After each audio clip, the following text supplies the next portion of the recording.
Hello, everyone, and welcome to a new episode of your last best hope for conversation, your Babylon 5 podcast. It is Thanksgiving week as we're recording this. I hope wherever you are, you enjoy a day of Thanksgiving, happiness, good friends, good family, good food.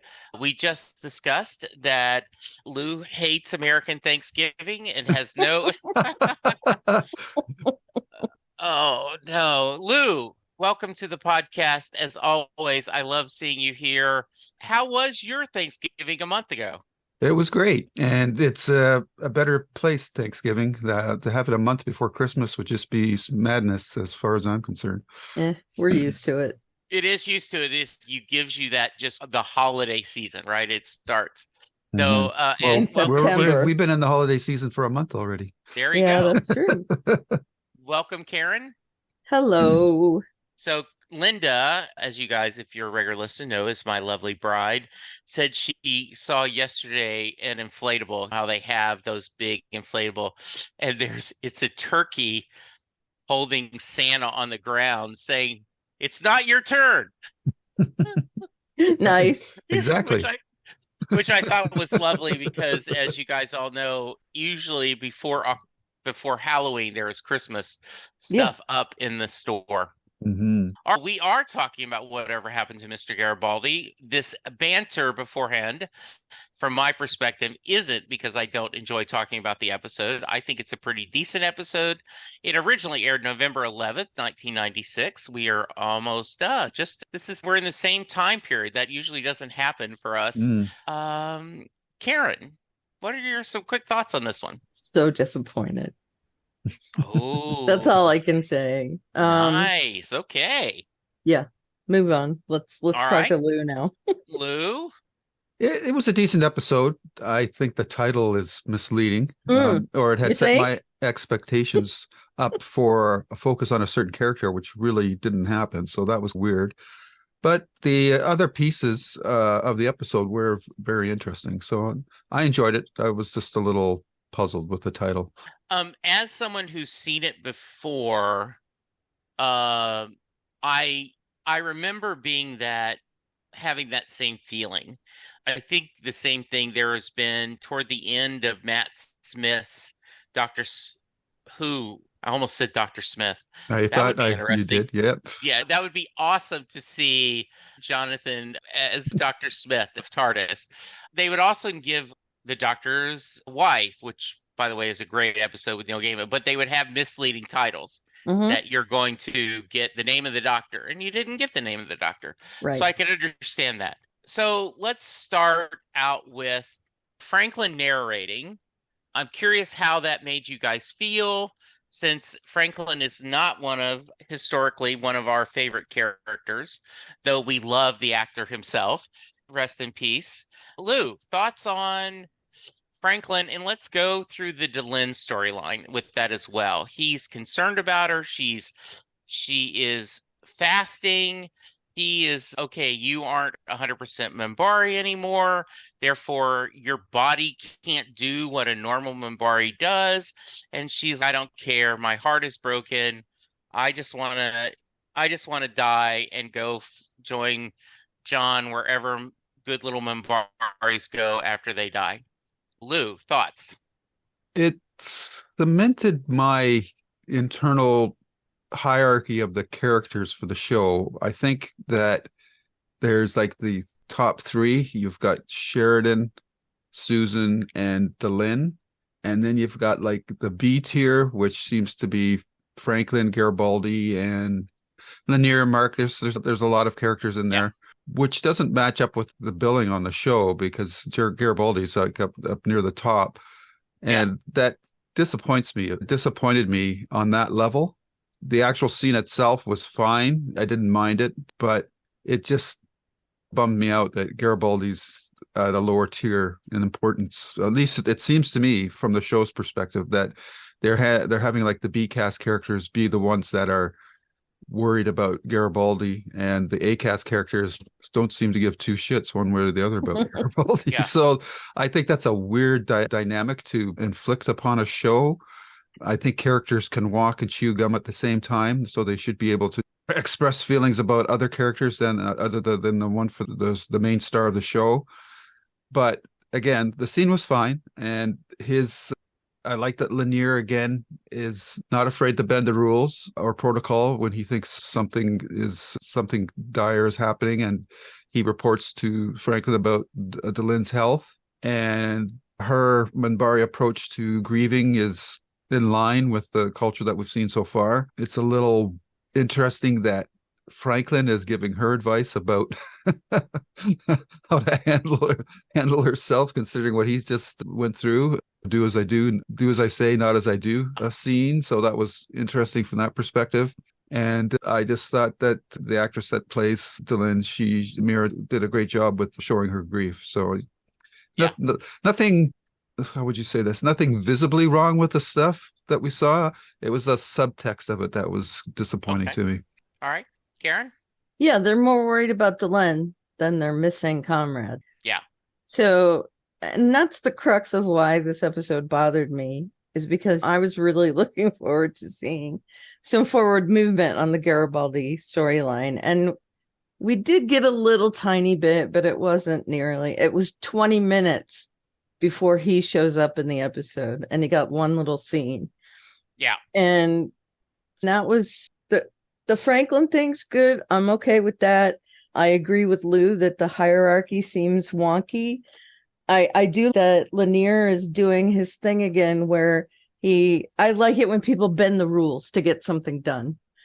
And Lanier does that all the time. Like Sheridan, like Sinclair, they bent the rules. They made sure that they were following the letter of the law, but bending it enough so that they could get whatever they needed done. So he goes to Franklin and says, I'm breaking protocol. I need you to come. I'm worried about her. Yeah. And I do get Franklin's concern for her, that she's part human now. Yeah. So she can't do Minbari stuff. And she just doesn't care. She's using that as an excuse. Yeah. And it shows how connected she was to John.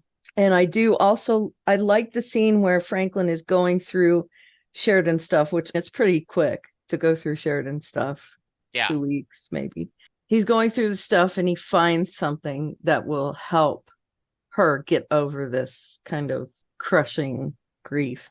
And I also like that she uses it at the end of the episode, that simile of, if you fall off a mountain, you might as well try to fly, because there's no harm in trying. And we get that throughout the episode, which is good. It's like a mantra for the episode, that she uses it to buoy herself. She uses it to buoy the Rangers. And John's kind of in that same place. He literally fell. So he might as well try to fly. Yeah. Lou, any thoughts after hearing Karen? Yeah, I thought that log entry from Sheridan was pretty good. I'm not as sold on her plan for a suicide mission. That's falling and then setting yourself on fire, and then still hoping to be able to fly. I don't know if I don't think the context of the conflict has been set up for that type of suicide mission, because both sides are licking their wounds right now. Yeah, that seems. I thought her reaction was overdone. I'm glad that she took heart in it, but I think she's gone overboard with her plan. But that's just me. I seconded. I agree. I like how she rallies the troops, but the plan is it is reactionary, I think, where they don't know what's going to happen next. I get that, but they haven't done any kind of reconnaissance yet. And you would think that they would. And I do note that when she does give them that rallying cry at the end, that she says it will take some time to get some people.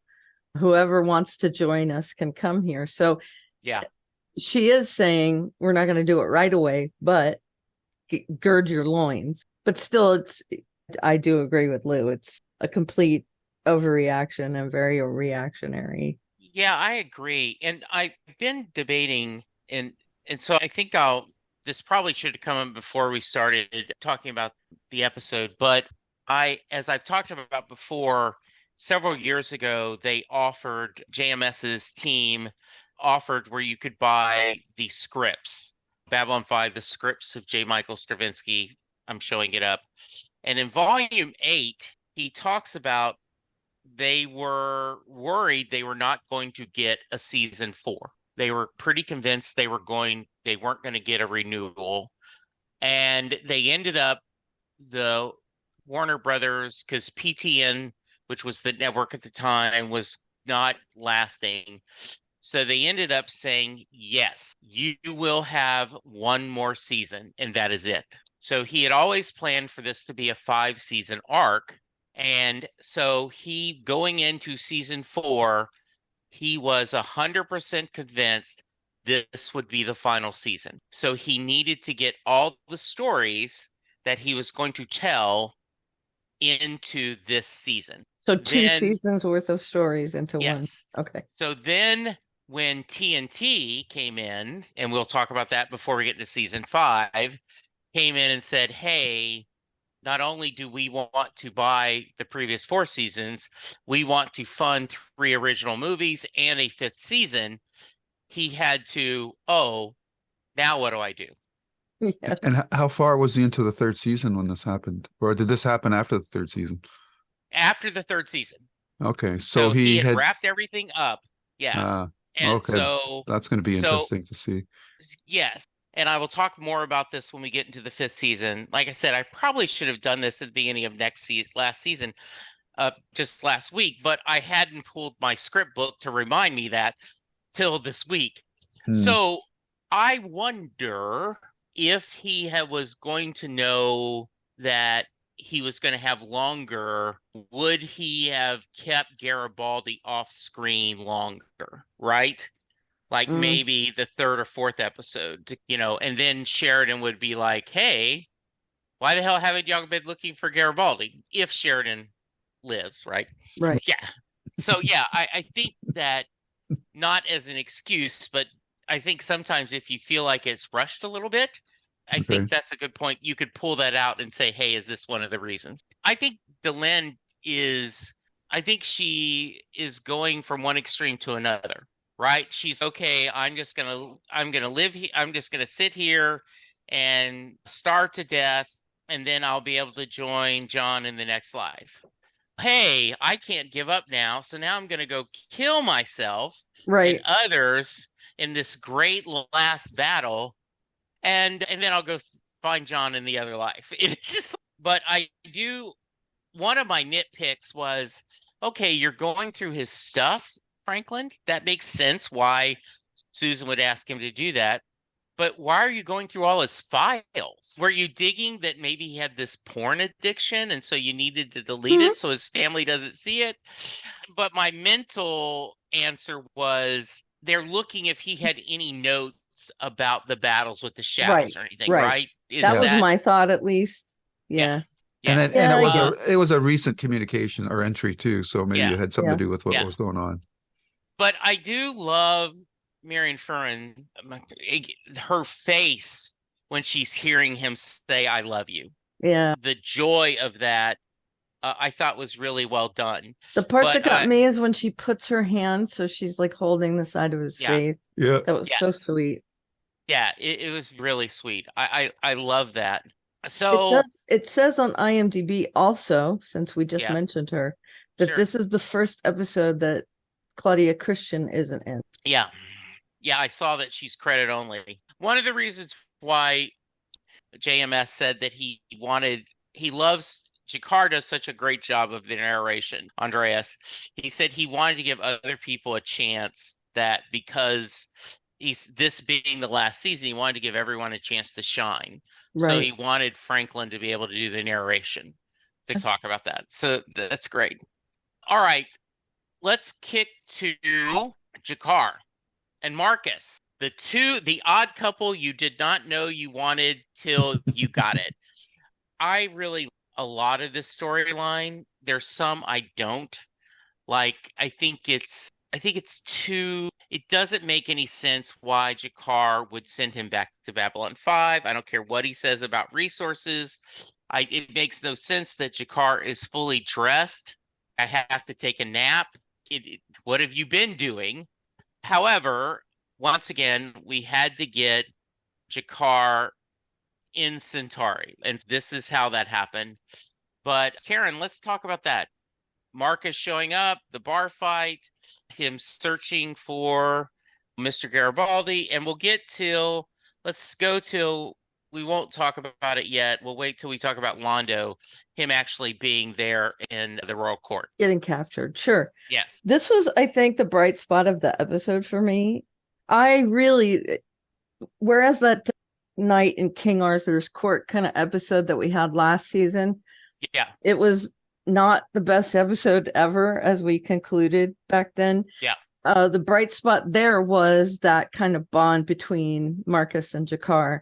And I love that Marcus decides, hey, my friend is going to get himself into trouble. He's leaving the station when he shouldn't be leaving. So I'm going to go help him. And I just think it's really cool how they team up. Yeah. In this endeavor. And I think Jakar wasn't expecting someone else to be there for him. He has gotten this fast friend in Garibaldi.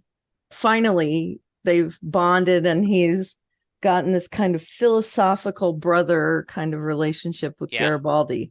But Marcus is the warrior friend. Marcus is the guy he can get into a tussle with and knows he's got his back. And I just really love that dynamic between the two of them. I also don't understand why he would send Marcus away. I get that it's to set up the fact that he needs to be alone, but I feel like he knows that there's one other person that's looking for Garibaldi with him. Yeah. Why would you send that person away? Why wouldn't you go on this hunt together? But again, it's a construct of the story that he has to be alone. But I did really love the fact that he and Marcus have this kind of buddy comedy relationship where he shows him he gives him the weapon, the bow stick or whatever. And Marcus is just about to tell him how to open it. And when Jakar opens it, he like makes a bunch of stuff fall over. Yeah. And I like it. Yeah. It's just cool. It's cool how it's almost like they're talking about, oh, I got this knife that I got back in Japan. And they're really getting into that kind of warrior kind of spirit, talking about weaponry and all that. I love them together. So, and it's nice to see Marcus back again. Thank you very much. So absolutely. There's that too. And getting in trouble in the bar. How can you get any more buddy comedy than that? Yeah, absolutely. Lou. I agree with Karen. This was the bright spot of the episode for me. The Jakar scenes here on this planet and later on in the episode were the best parts of the episode. I can understand. I understand it's a plot device to get him isolated so that he's captured. But to me, it did seem in character with him. He's treating this as some sort of pilgrimage. So he wants to do this on his own. But I would also say that I don't understand why Marcus would agree to that. And also again, because we don't know the technology, couldn't he just send a message to Babylon 5 to Susan or somebody, say, could you please check out this character for me and get back to me about it? Like, why does he have to physically go back to Babylon 5? So that part of the story was definitely crafted so that Jakar was going to be captured. But the scenes in the bar with talking to the smuggler or trader were well done. And Marcus's appearance was a surprise. And I didn't realize until later that it was a surprise to Jakar too. It seemed like they had gone together. So that wasn't clear to me at first, but it was good. And the quarterstaff moment was quite funny. I want one or whatever. I like that quite a bit. And I just thought that mostly because of Andreas's, I don't know if you want to say power or presence or charisma. Yeah. He just carries those scenes And it's been quite a journey for this character from the beginning of the series to where he is now, that I've really come to do a 180 on that character, and I really love that character now. Yeah, Same. I agree. I love that. And I do think that I think that the script does at least address why. That Jakar says, I need to do this on my own. I'm a warrior. I would take this as a insult if you go with me.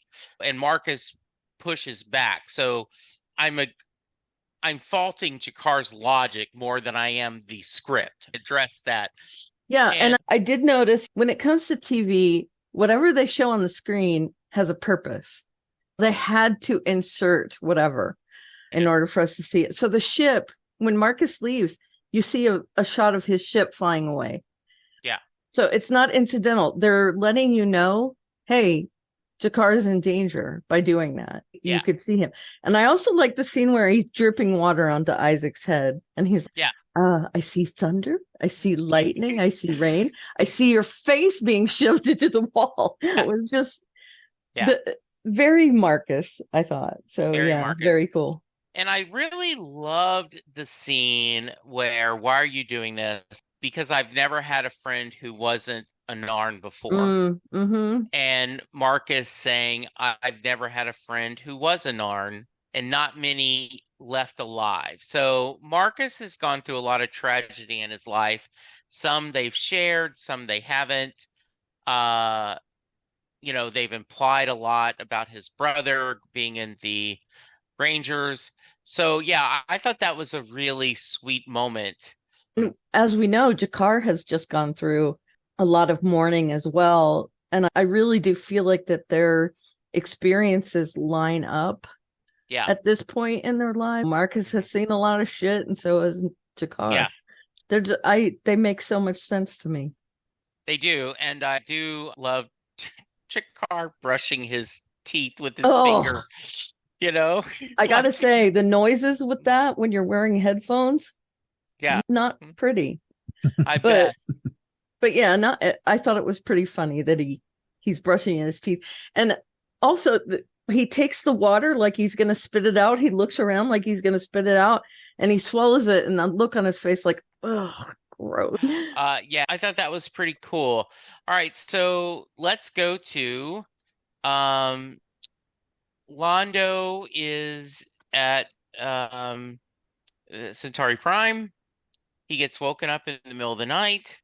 And one of the behind the scenes stories that JMS says in this script is often the director of a series, the director of an episode is the boss, right? You need to let them run. And he tells the story that Peter came to Joe and said, he's asking me to play this part in the throne room, I think the incorrect way, but I don't want to upset the cart. And JMS said he looked at it, he agreed. He says, but you can't countermount a director. It's just not good creatively. So instead, he went to the director and said, hey, I'm curious, what are you trying to get out of him? And he says, I don't think you're getting it. And he suggested something. Have you thought about this? And the director went and told Peter to play it a different way, which is the way Peter wanted to play it. And the playing is the dance between him and the Emperor is the Emperor knows that he's not quite respecting him. Right. But he's admiring how dancing, in other words, he's intellectually loves that banter when he says, I love you, Londo, you're like me. Mm-hmm. So I love, and some of that he doesn't trust Londo. Yes. I love you, Londo. You can really hear the nuance in their little dance together. And we know Londo is definitely triple speaking here. So and I love that. Oh, if there's any disrespect, was just to respect you. Mm-hmm. And if you kill me, then you're killing yourself because you're in my heart. As a citizen, I wouldn't want you to kill yourself. Yeah. It's so funny. I thought that I'd love to hear you guys' thoughts on that banter and the surprise, which wasn't a big surprise because you knew that was Centauri guards with their very large pistol barrels, which are overcompensating for something. And so you knew You'd they think were, they'd have 6 barrels, though, right? yes, indeed. If they're So, overcompensating. But yes. So, Karen, your thoughts on the Jakar reveal yeah. and on Londo's dance with the Emperor. And then after we get Lou's thought, we'll talk about the bargain that Londo and Jakar make. Okay, cool. First, I want to mention Verini, the little Yes. toady weasel dude, right? Yes. He's the same in this one. I don't have anything much to add on that part. However, if you look at the scene where he drops Londo off in the throne room, when he walks away, we can see him behind Londo and he's like gesturing to himself and he's like acting as a background actor. And it was so scene chewingly great how he's, oh, I had dropped him off and now it's my turn to, and I'm gesturing wildly for you guys who can't see me, but I don't know if you guys noticed it, but it's really funny to watch him walking away and Londo's already started in on his triple speak with the Emperor. But I just thought that was an added little layer to all that. And you can see that Londo is just, he's not even just irritated with being woken up because of the Emperor. He's angry about it. And he has to put on his clothes. He has to wake up. Do you know what time it is? And I think by the end of that reveal, he's actually really glad that the Emperor did this because it's going to add this layer to his plan. Yeah. So seeing all those emotions in Londo, I thought was really cool. He starts off sleepy, irritated, angry, plotting, sarcastic, being witty banters on the edge of your seat, wondering whether the Emperor is going to go off or not. Yeah. So there was a lot of stuff going on with him in scenes that didn't seem like there was a lot of stuff going on. And I think that's cool. And I do have to see the Emperor gives me that kind of junior high school drama kid vibe. Yeah. He is really out there and his laughing and the way just the next time you guys watch it, just put in your mind of like high school plays and how the kids act in them. He's very much that Wortham Krimmer as Ajia. I gotta say, I love all those dynamics on Centauri. It's very cool. And I do also enjoy Londo's reaction to Jakar showing up where the Emperor says, "Aren't you going to thank me?" And he turns to the Emperor and he says, "Thank you." And that's the most sincere he's been with the Emperor. And it's not because he gets to torture and kill Jakar. It's because he's forming this. And I really enjoyed that kind of double, triple, quadruple speak element. Yeah, that's really well done. Lou. Yeah, this was the second best thread in the episode between Londo and the Emperor. There's a lot of subtext going on, and that's always a real gift. Some of the greatest scenes in books or movies is not what's being said, but what's not being said. And this is a prime example of that. This kind of gives me echoes of Breaking Bad. There's certain episodes where Walter White meets up with the Chicken Man and they're just sitting at a table staring at each other and there's nothing being said, but all this stuff under the surface is going on. And this is the same kind of vibe that you're getting from these scenes. And it's funny to see Londo so toadying towards the Emperor because he doesn't do that with anybody else. Yeah. That was interesting to see. And the Emperor's not stupid. He's definitely living by the creed, keep your friends close, but keep your enemies closer. He knows Londo is an opponent that he needs to keep an eye on because, if nothing else, how he got rid of the other guy, Rifa. So he knows that Londo can be ingenious when needed to be. So that was really well done.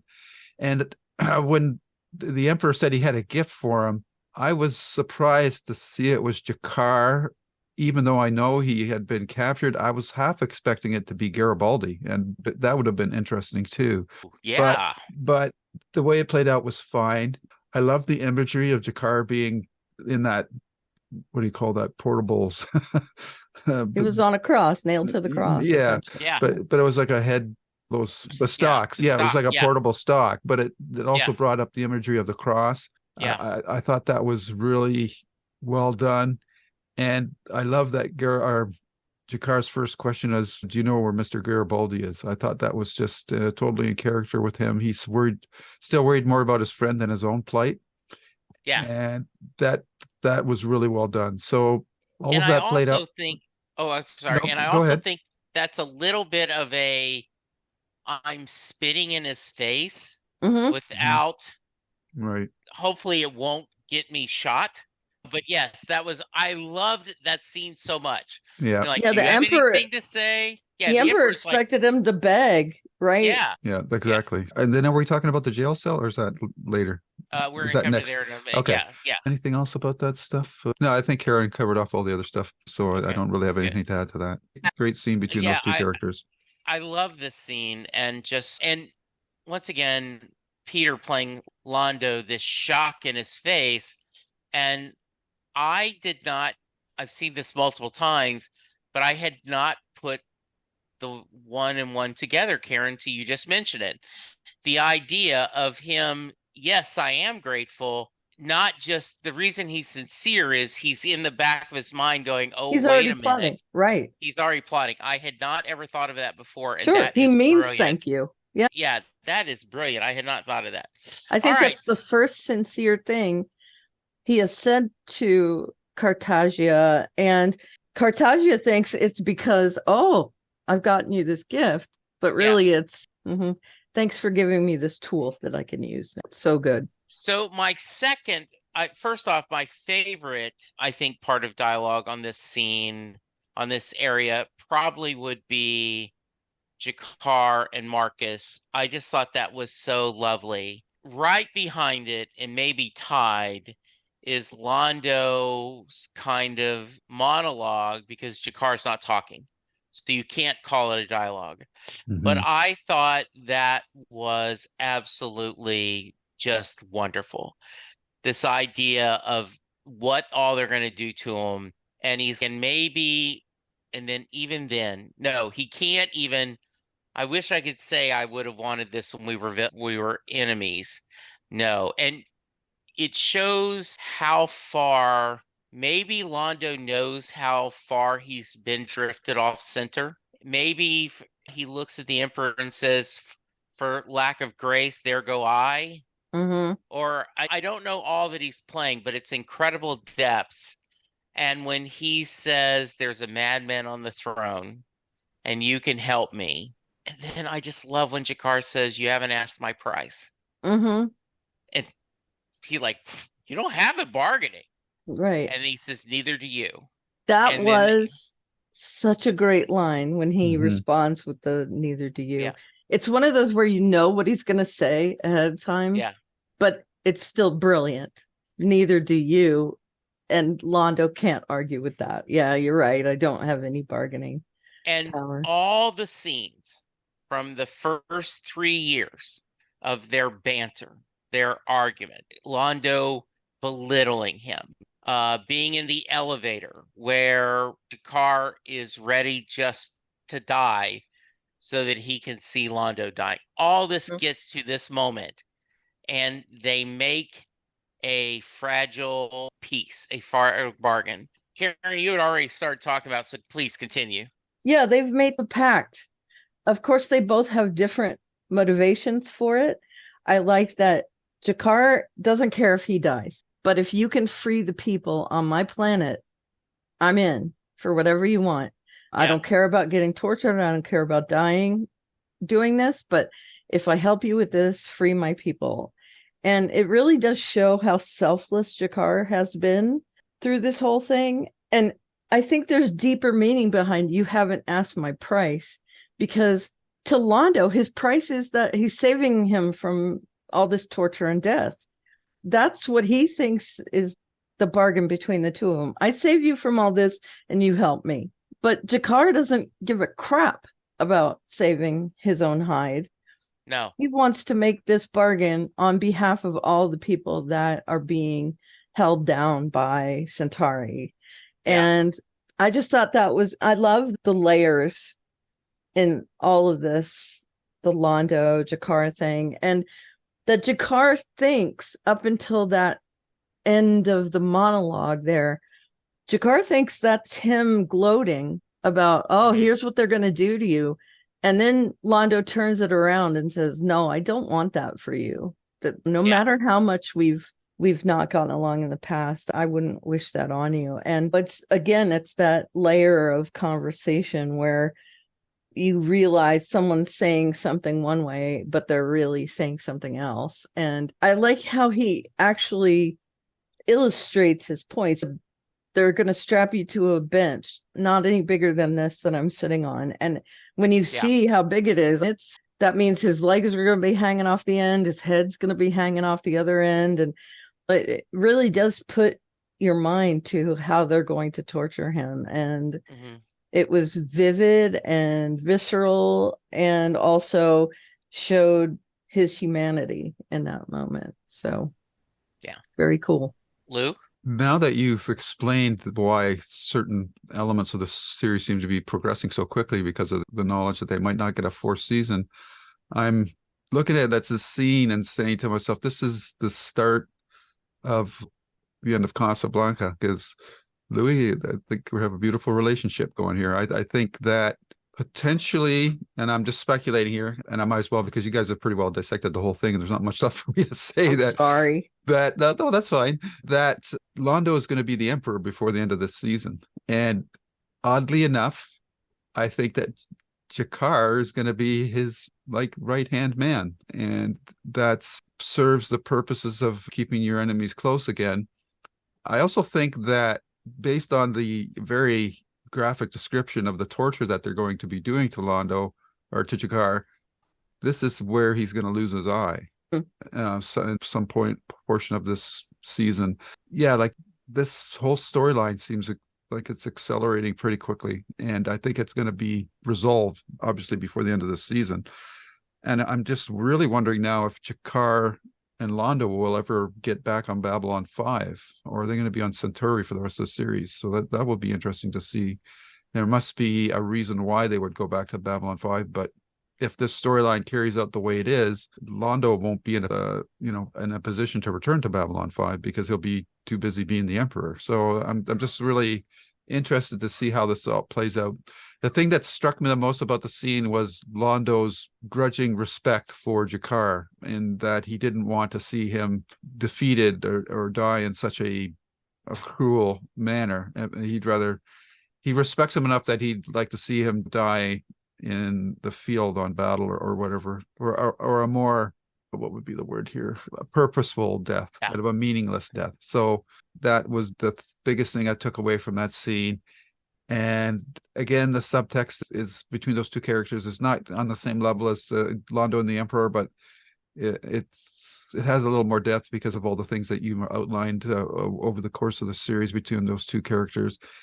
And Jakar's price question was great, because I thought he was just going to say no way, but then he said, you haven't asked my price. So that whole turn of the scene was really nicely done as well. And I got to give Peter the props for his monologue. He did a great job with that. And I really enjoyed this scene quite a bit between these two B-level characters. Yeah, and I think in a lot of ways you could argue they are often, when they're in it, they are the stars. Like Peter Jurassic and Andre Kitsis may, if you were in terms of the cast, they may not be, but I think when they are on screen, they are the stars of the show. And I also love how Peter Jurassic plays it so not low, like the volume is turned down. Usually Londo is always big, expansive and big and loud. And it's very subtle. The words he's saying are not subtle. Yeah. but he makes it subtle. Yeah, it's Yeah. almost like he's talking to himself, Mm-hmm. and Jakar happens to be there. And he played the similarly the same low, but with humor when he talked to Veer. I need a patriot and I need a friend and a patriot. And I am as shocked as you that you are my friend, right? Mm-hmm. This time Yeah. there was no humor. There was just this one. And I just loved everything about this scene, and it was great. By the way, I may or may not have written down a couple of things that you just said, Lou, so that at the end of 4, when we talk about our predictions, Yep. that may or may not made some of them. I would neither confirm nor deny. Yeah. The Politics makes yeah, for strange bedfellows. And I also think maybe Karen should get a chance to speculate, since I just did that out of the blue and no, I didn't think give that's her a great, chance Karen. to. I think those are great speculations. Karen, thoughts? I never thought about the torture thing in the eye. I think that's a great guess that this is where he's going to lose his eye. Whether they make it back, I think they're going to make it back to Babylon 5. At least Jakar is. I don't know about Londo, but I don't know. I'm torn. The show is called Babylon 5. So in my head, I'm thinking they both got to get back to Babylon 5, right? That's in my head. However, this show subverts my expectations quite a bit. So I wouldn't be shocked if they stayed off Babylon 5. Yeah. But I do think at the very least, Jakar is going to go. Yeah. I do see him being like Londo's consigliere advisor thing. Which you would not have speculated ever. No. At the I once again, every once in a while, I just think about how these two characters have changed so much. Yeah. Over these seasons. I would have never thought that Jakar would have been one of my favorite characters on this show during the first season. Yeah. And he really is. He's one of the very bright spots on the show. Yeah, and I love the fact that before we went into season 3, and this was where, going back to, there were times when we watched Farscape together that I would say something off the cuff and you both would have to hide your thing like, oh my God, you were spot on. Yep. When Lou said, I get the feeling maybe Jakar will be more spiritual or something like that. And I was like, yeah. Yeah, I remember Lou predicting that. And I was going, like, really? Spiritual? Come on. Yeah. And so you've already said it, Lou, but everyone ends up going to Casablanca, right? So that's all I'm going to say about Babylon. Everybody gets back to King's Landing eventually, right? So they will get back there. I just don't know how soon. Yeah, exactly. Well done. All right, we have 2 scenes left to talk about. I'm going to save the John talk last. We did not get much, but we are confirmed that Garibaldi is alive. He is in some kind of cell, and he is being very Garibaldi, screaming, yelling. They keep asking, what do you know? What do you know? Tell me what you know. And he's, I don't know an effing thing. Leave me alone. What's going on? So, Lou, as the resident Garibaldi fan, not that you aren't, Karen, but tell me your thoughts on this. I thought the scene was in itself was okay or good, actually. I thought reaction was predictable. The voice was Morden, though, right? The interrogator's voice? It sounded like him. I agree. I honestly cannot remember if that's him or not. Okay. But I agree. It sounded like him. Right. I guess there's not enough context for what's going on here. For all we know, this could be some sort of simulation that he's actually knocked out and they're just mentally projecting him into this situation to see how he's going to react. We have to assume, or I should say, I have to assume that he's been captured, but this is something the shadows are doing. I was trying to get a read on where he was based on the architecture of the cell, but if anything, it reminded me of something you would see on Mars. I don't know if maybe they're pulling from his memory. I'm not sure. And the fact that he could pull the arm off that chair was surprising. When you have an interrogation chair, you don't want something that can break apart that easily.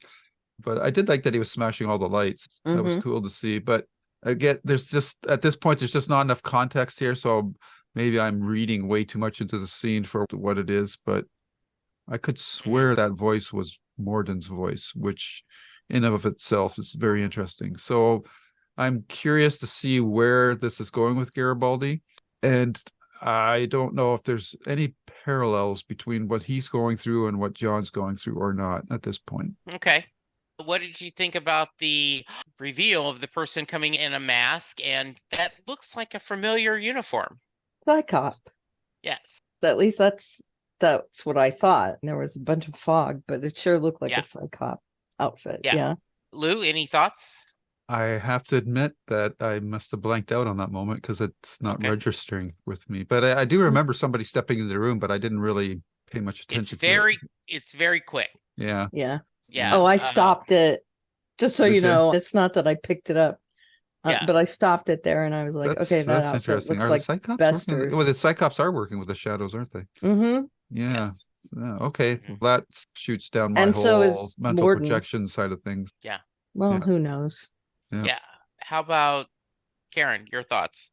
Oh God, they're going to set him up as a sleeper agent, aren't they? Oh shit, I don't like that. Right? I don't like that implication at all. Here's where I just dislike this episode so much. First of all, his name's in the title, and he doesn't show up until 22 minutes into the episode. What's better than the search for Spock? There you go. He's not in it. Good point. Yes. Yeah, all right. I'll give you that. But we have been complaining, and I thought, oh, hey, his name's in the next episode. That means we'll get more of his story. We got none, except for the fact that we see him in this room being interrogated, and there's a Cycop that shows up. So the implications of this storyline disheartened me. He's a character I like. He has great significance on the ship and a very high rank. So if something happens to him here, being conditioned in some way, whatever they'll have on him, blackmail or some sort of implanting of memories or whatever, it's gonna bother me because we like Garibaldi, right? And I would have rather that he was taken in by the shadows and then rescued, and not the same because of that. The whole Cycop thing, I was just like, oh God, please no. But yeah, that's what I thought. And I was incensed over the fact that he was not in it until 22 minutes into the episode. Man, I can't believe I didn't draw that Cycop connection. That really bums me out. All right. Yeah. My attention must have wandered just for a second, or it was just like, whatever. So yeah, I was glad to see, and this is why I remembered to, and once again, I apologize. I should have done this at the beginning of the last episode, but because I was thinking if they had known that they weren't going to have to compact everything, would we have not seen Garibaldi like till the third or fourth episode? Would they have they stretched this out, expand his storyline? There's this longer mystery because you do have two people missing.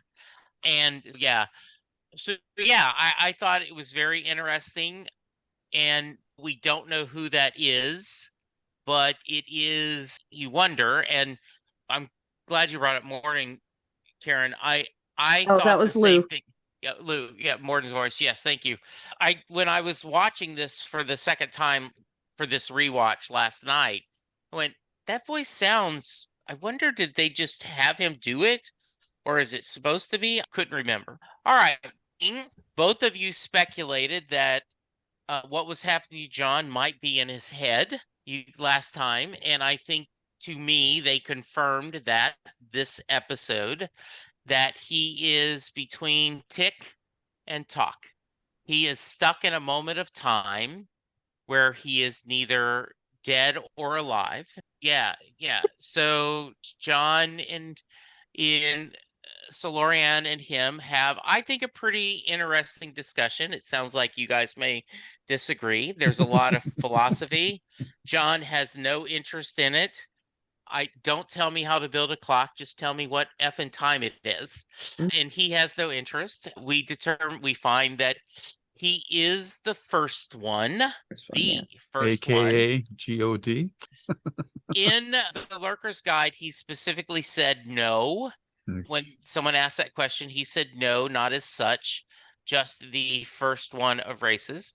Lou, let's go with you first this time. And let's go all the way to where John ultimately decides, I can't stay caught in this moment. I need to go all in, to use the Perker term. He's going all in. And I love the, will you catch me? And he says, I did before. And then the cut back to Delenn saying, sleep, and I will catch you if you fall, was so beautiful to me. Lou, take it to the end. Okay. So for me, this was the weakest part of the episode. And part of that stems from, I've seen this kind of construct before in other shows. And I'm thinking specifically of the recent Battlestar Galactica, when they get to Earth, and through the whole series, you've been seeing like this sort of cathedral imagery. And then it turns out to be really, it's just the command center of the bridge of the Galacticus. And the problem with this kind of reference to an external power that's not directly involved, but is manipulating events so that potentially good can overcome evil, is it always seems like a little bit of a cheat storytelling wise, because you've been building up these characters and they've been doing all these things. And I get the whole thing of fate versus destiny and that, but it's just not very satisfying to me storytelling when you bring in a being that is so powerful that he could, without a second thought, resolve the whole situation, yet stays back. It undercuts the story arc of the series for me when we get into these kind of situations, and it's not satisfying from a narrative perspective either. Like this, the imagery of where those brief flashes where we get John's being held up by this, looks like almost like a sun, but it's a being of light or energy. Which is supposed to be who he's talking to, is the implication, right? Yes, yeah. Exactly. It just doesn't land with me, this kind of story, this sort of storytelling, because it's basically just a crutch to get through an impossible situation where we know John jumped, and the normal course of events would be that he would fall to his death. But we've got all this sort of psychological mumbo jumbo about between tick and talk. Putting all that aside, I'm interested to see what kind of character John will be when he assumingly is resurrected. This is really going to play into this whole thing I referenced the previous episode about nobody returns from Zahadum. Like he's going to be almost like a Christ resurrection figure now. So they're really leaning on that quite heavily. But it was nice also to get confirmation that Kos is in some way still attached to John's consciousness. That will be interesting to see how that plays out in the future as well. Will they have more internal conversations? I don't know. More frequent internal conversations now. That cat's out of the bag, and John's suspected it for a while, and we've been speculating on it as well. At least we got the confirmation of that. And then I guess the other thing is, when John's resurrected, where will he show up? Is Lorien going to put him on the command center of the Babylon 5, or is he still have to work his way off of Zahadum and get back to Babylon 5? So that'll be interesting to see as well. And I think that's about everything I want to say at the moment. Maybe something else when Karen talks will spark my memory of other things that I wanted to mention about this stuff. But yeah, I'm just not a fan of this higher power intervention storyline stuff. So, okay, sorry, fans out there, if this is like one of your favorite moments in the series, but it just didn't land for me at all. Yeah, I get that, Karen. I'm gonna back you up, Lou. There's one person in my corner. Yeah, I think that story between John and Lorien could have benefited from a shortening. It took Lorien a long time to get to that you're in between life and death thing, right? 3 speeches in, and he's babbling on about what's my name, what's in a name, could it ever smell as sweet? I know that's not what he said, you guys. Yeah. He's waxing poetic about stuff when John is just trying to get out. Yeah. So I feel like maybe John would have connected to him better if he had just gotten to the point. Yeah. And So this whole going round and round in these kind of flowery words, it didn't impress me very much. It does take on that kind of higher power that doesn't want to interfere tone, which bums me out as well. I feel like he thinks he had to interfere because of what happened to John, that he fell into this place, but that he really doesn't do that. At least that's the feel I got from it. And that he's really trying to explain this thing to John, that he's dead, or at the very least between life and death. And he doesn't start out that way. He starts out saying to him, "What's in my name? What matters?" When really he should be sitting him down and going, "Okay, look, you're going all over the place. You're wasting your brain energy or whatever. Let's just talk about where you are." And I understand it's not that kind of thing. If they had cut that short, maybe we could have gotten a little more Garibaldi in this episode. Yeah. It just seemed a lot of stuff, and it's definitely tell, not show. There's a lot of telling in there that doesn't give me any more information about that character. I could have gotten that in one speech, that he is the first one, quote unquote. He tells John that he's in between life and death, and he tells him kind of the background of what's going on. Didn't have to be over 4 scenes or 3 scenes or whatever. So yeah, I thought that was not the best part of this episode at all. And I really want, okay. And this sounds bad because I love Bruce Boxleitner and I like his character on the show, but they just need to get him back. Let's just cut it short, get him back onto Babylon 5. And I feel like they're giving everyone else the short end of the stick when they just wax poetic about this whole thing. So at least that's my thought. Yeah, I think I have a little bit more because I know what's coming. And so yeah, you benefit from that. Yeah, but I know that I also helps that when I first watched Babylon 5, it was on TNT and it was 5 days a week, right? Mm-hmm. I would come home from work and would back up the VHS tape and would watch it, right? So I didn't have to wait as long and as we're doing every week. So yeah, I think everything you guys said makes a lot of sense to me. And there is this. Yeah, and you don't feel the same way because, again, you benefit from knowing what happens in the next couple of episodes. But to me, it just seemed. And then also, I do get the feeling I don't remember. This was years ago I think it wasn't a board necessarily, but someone talked about they were watching the Twin Peaks movie Fire Walks with Me or whatever that was. Yep. And someone said, just go ahead and kill her, Lorien. Like, it just was so tired of it. So get it done. Yeah. Yeah. So I get that. That's great. Did you think of anything when I was saying all that stuff? I just was wondering why Lorien was on the Shadow's home world. Why is he there in the first place? What's he doing there? Yeah.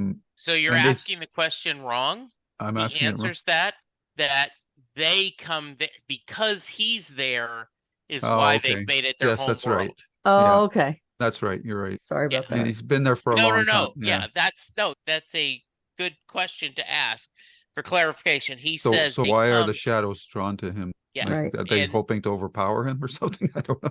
He says that they think they're respecting him. Yeah. They think that they're honoring him. Is what he says in the dialogue. Okay.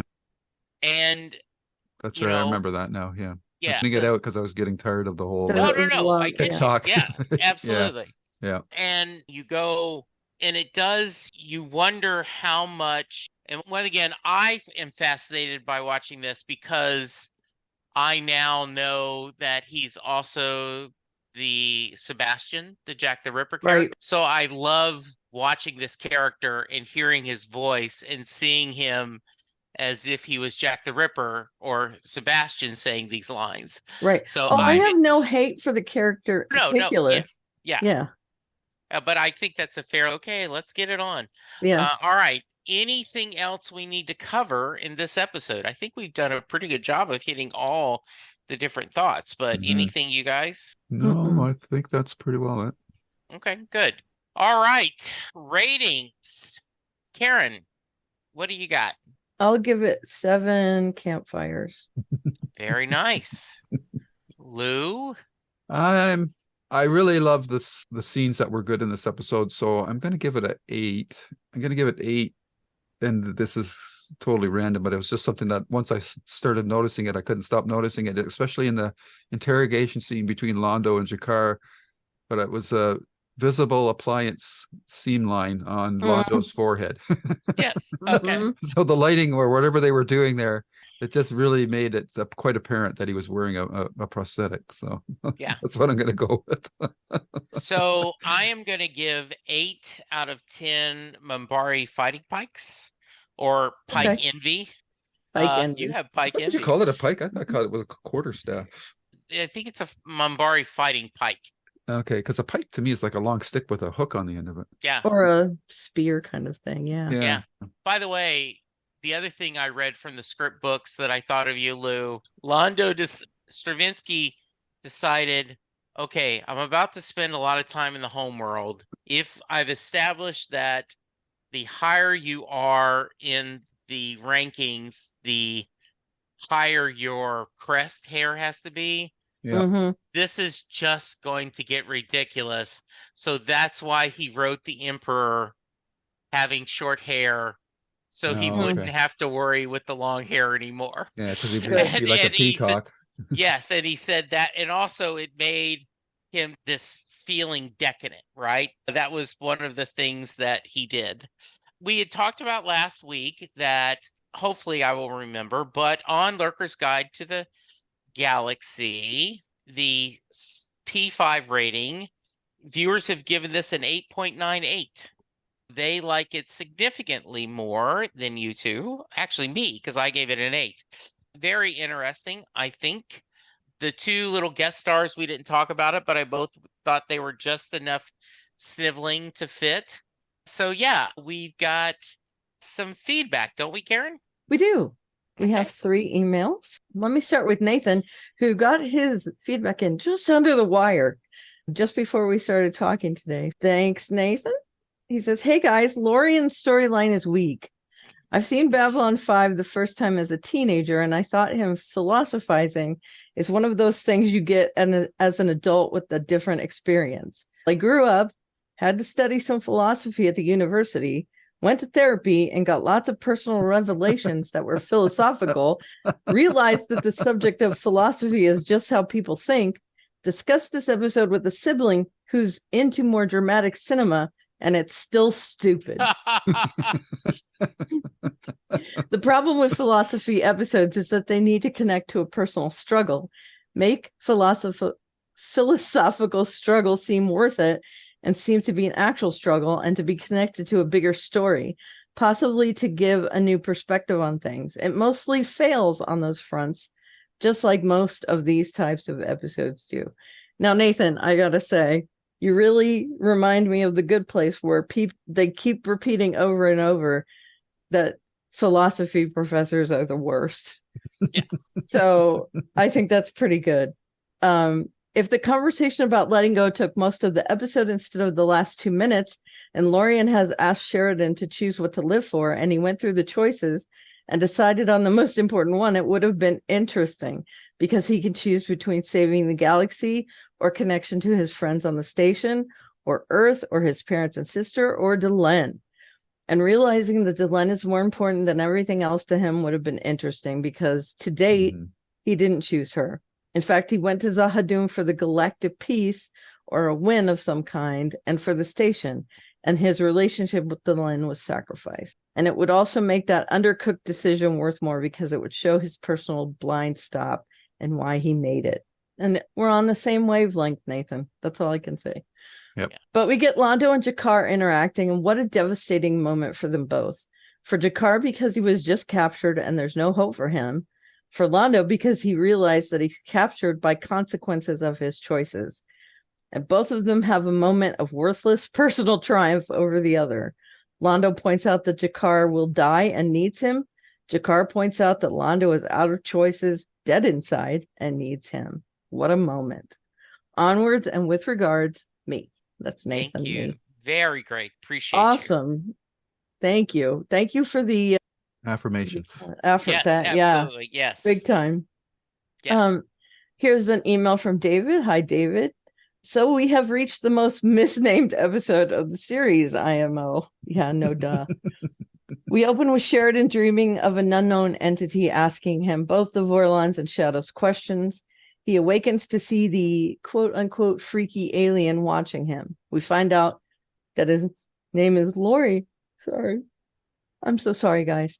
We find out that his name is Lorien and that Sheridan is, in fact, quite dead. We do learn Lorien's favorite app is TikTok. Sorry, I had to. Funny.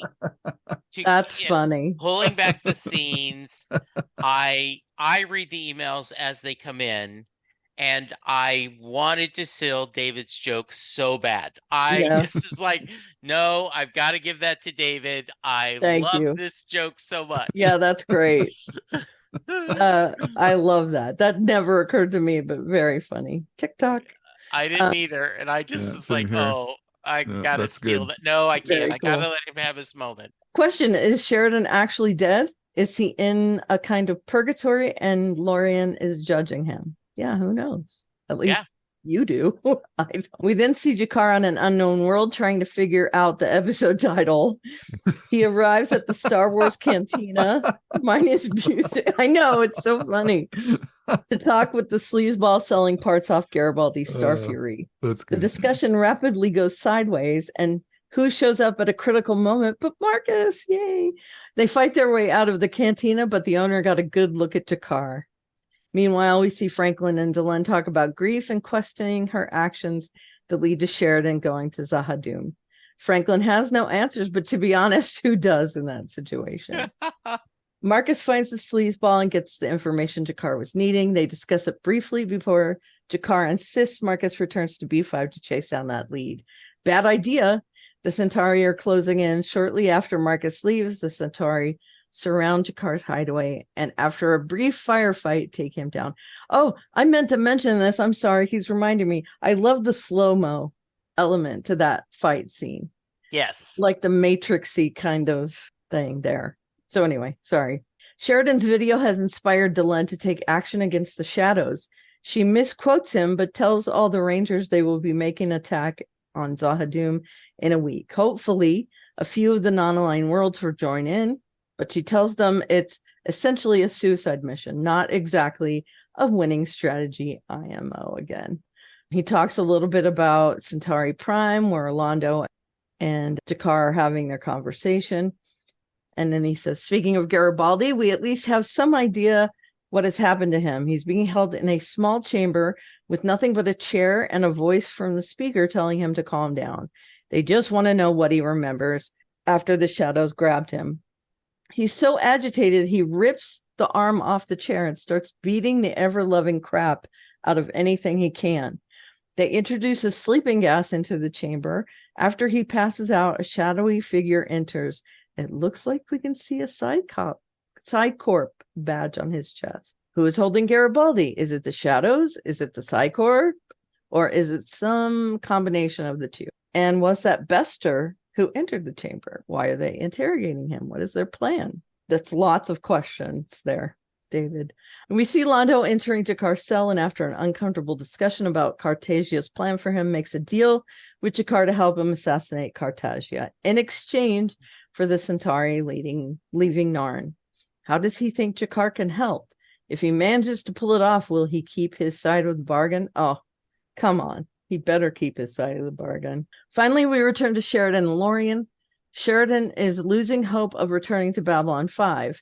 We learn that Lorien is quite a bit older than he appears. In fact, he claims to be the first one. After telling Sheridan that he's got a piece of caution him, he tells him in order to survive, they must give up their fear of death.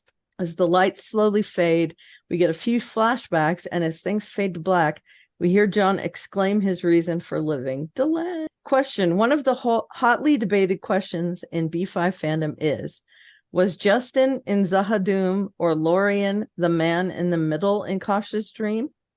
Personally, I side with the Lorien theory because here we discover Kosh probably knew him and he is in the middle of life and death. And by meeting him, Sheridan becomes what he ultimately can be. That's more than enough for this episode, so I will leave you with this. Be careful when you are learning new things. You may wind up with brickbat lingerie.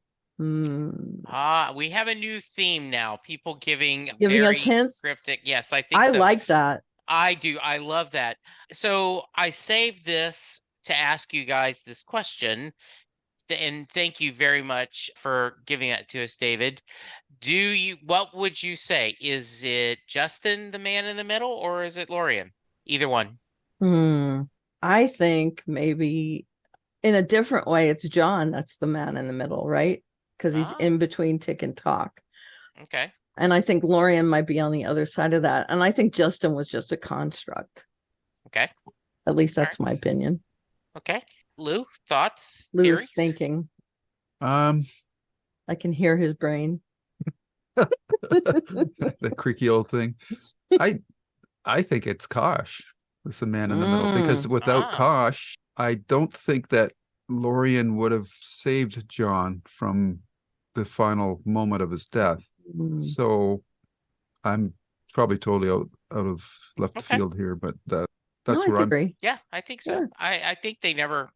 I don't know. I'm sure somewhere if we dug, because JMS is so active with fandom during this time that he may have shared it sometimes later. But yeah, okay, good. It's a nice theory. It is a nice theory. Yeah, okay. I did love that. I think I met them once, right? Yeah. Is that its name? So I guess Vorlons were originally the gender neutral place. Yeah, they, them, yeah. Yeah. All right. We have one more, don't we? One more from Texas. Hi, Texas. Hey, Texas. A connection I just made listening to your discussion of Zahadum made me realize that was foreshadowed at the end of season 2. Sheridan jumps and is saved by Kosh. Come the end of season 3, Sheridan jumps and is saved by Kosh. Here, Kosh turns out to be part of the problem clinging to life. Sure. Someone on Gray 17 made a connection back to the beauty in the dark scene all the way back in season 2, with Sheridan giving up his command bar to experience one moment of perfect beauty. And here it falls off, though that was in the last episode, before meeting a being of light, though he spends most of his screen time in physical form. Okay.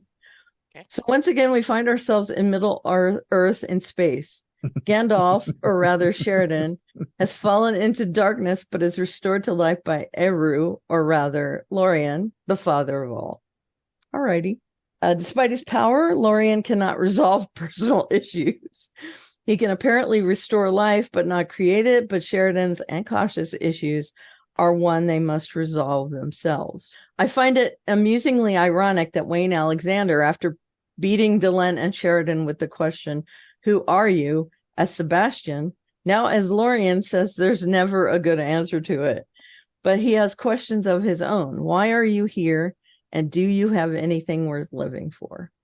Now, had Sinclair still been in the picture, this would probably have been the culmination of his arc of seeking a good death, assuming the fall into darkness was always the intention, which I think it was with that question. In the end, Lorien persuades Sheridan to let go, and we see him standing over his prone form. What happens next? We'll just have to see. And in other news, Jakar's search for Mr. Garibaldi turns up some leads, but comes to a sudden end when he is captured by Centauri forces and brought to Centauri Prime. Londo is horrified, but senses an opportunity and goes to make a deal with Jakar to rid Centauri Prime of the monster ruling it. In return, Londo promises to get the Centauri off Narn. I'm reminded of Rumpelstiltskin from the first season of Once Upon a Time. I know how to recognize a desperate soul. Londo and Jakar are both desperate, and they recognize that in each other. But the road to freedom will be arduous, especially for Jakar. Next time, don't laugh or you'll answer to Delenn personally. Very nice. Guys. Thank you guys. And then this is the Texas on the Shock signing off. Until sorry. Yes. Thank you guys so much. We're going to go to Lou in just a moment to see if there's anything on our YouTube channel, but reminding, we'd love your emails. We sometimes have to shorten them for time, but we read them all every once. jklb5podcast@gmail.com. We'd love to hear from more people. Lou, how about on our YouTube channel? What's going on? Yeah, I got a couple of comments here. More clarification about the Hour of the Wolf is a Nordic country.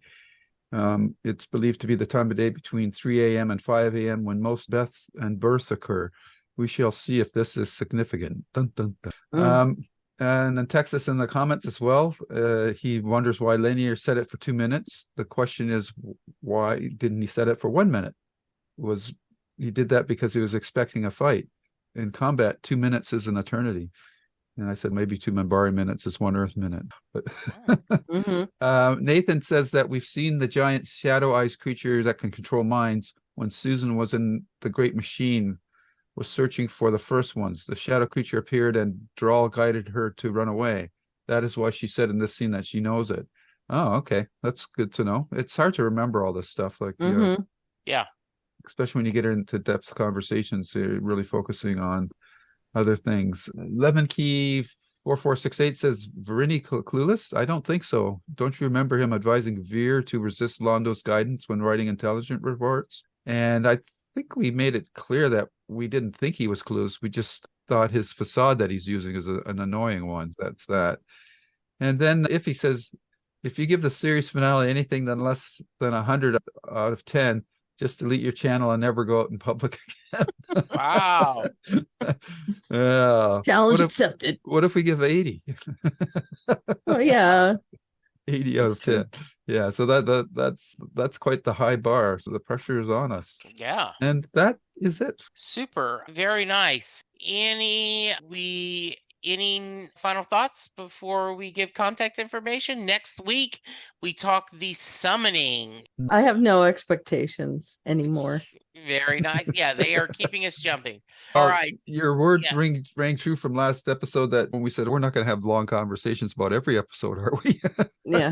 Here we are again at 90 minutes. Yes, we are. And I think there's a lot to discuss. And I think because they're having to pack a lot of information in, I think is one of the reasons why. You often hear the beauty of streaming. Not only do you not have to wait, but the showrunner can determine I don't have to do 22 episodes. I can do 18, I can do 10, I can do 5. Whatever I need for my story. And then often you're like, okay, I really only have 18 stories worth of thing, but I got to cash it out to hit 22 for a network. So this was a lot of information he put in there. Lou, if someone wants to reach you, how can they?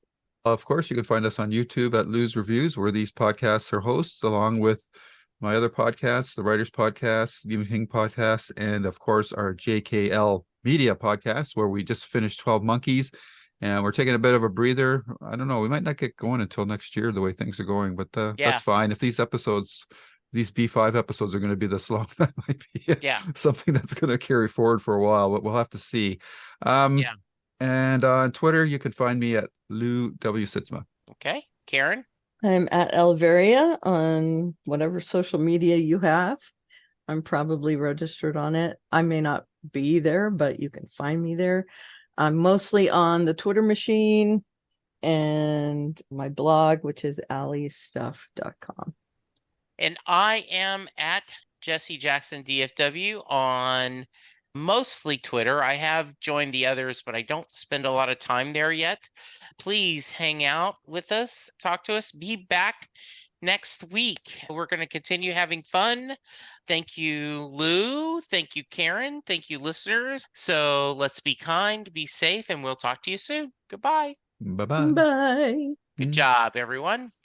Cool. Good. All right. Whew. Yeah. I recommend a show for you guys to watch if you haven't already. Okay. We just started watching is The Bear. Have you heard of it? Yes. It's a half-hour comedy. Is it good? Dramedy. Yeah, it's pretty good. It's pretty funny at times, and it's got that mix of drama with it too. So it's about a guy running a fast restaurant, and he was a high-tempo New York chef, and now he's moved back to Chicago because his brother owned a restaurant, but his brother committed suicide, and now he's trying to keep the restaurant going. So it's pretty good. I discovered it earlier this year. Someone Mhm. had recommended it, and so I ended up going through both seasons, and I was surprised how much I loved it. Just it is not. Yeah. It Oliver isn't Platt's in it, so you got to like it, right? Yeah, Oliver Platt's really good in it. And I don't know if you ever watched Shameless, but one of the older sons is the lead. And it's, I'd love to talk to you, not for the podcast, but Sure. as you catch up, Lou, just to talk to you about it because we just watched the birthday party episode. yeah, it's That just was so funny. it was just so funny. Oliver Platt goes, "No, I'm okay with it." Yeah, exactly. I'm okay with it. Yeah, and I love how they just have developed cousin, right? That's cousin. Yeah, And they also do a lot of, I didn't have to, but I wanted to. There's a lot of dialogue that I guess are used in restaurants a lot. So, so you pick that up. It's really fun. Yeah. And it's short. Yeah, it's nice quick bites. Yeah. Yeah, it is. It's we've been watching 2 episodes a night so far. I watched it, and then Linda and Chris joined me because they love Shameless, and Shameless was two wheels off for me. But I think it's just the right amount of comedy and drama. So it's good. So cool. The lead actor reminds me of a young Dustin Hoffman. Yeah, he is. He looks very scruffy. Yeah. He is very scruffy. Yeah. And he plays with there's a lot of depth to him. Yeah. Yeah. Okay. And it just bothered me because he looks dirty and scruffy and he's cooking food. And that bothers me for some reason. Yeah. And I know it seems like I asked Google, why do a lot of chefs, it seems modern chefs have a lot of tattoos, and they said it's just a little bit of everything. But one, it's a way to hide scars too. Yep. Yeah. I heard that as Are those well. real life tattoos or? I have no idea, but it's like when you watch Bosch, he's got all those tattoos. I think those are real tattoos though for him, but yeah. Very nice. All right, guys, we will talk next week. Thank you. Take care. See you later. Yep. Let's be careful out there. Bye-bye. Bye-bye. And scene.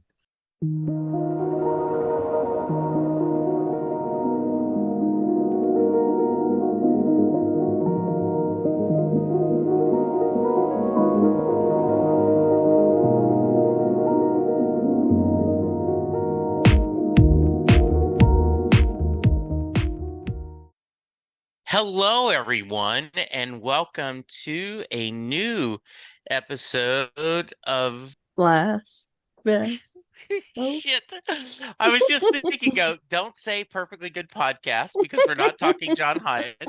Don't talk Set Leslie Bruce because we're not talking Bruce Springsteen. We should have this as a blurb to begin, and then we'll actually start it. Yes, hello, everyone. Stop Nowhere. Yeah, this is Last Stop Nowhere. Whatever happened to Mr. Garibaldi on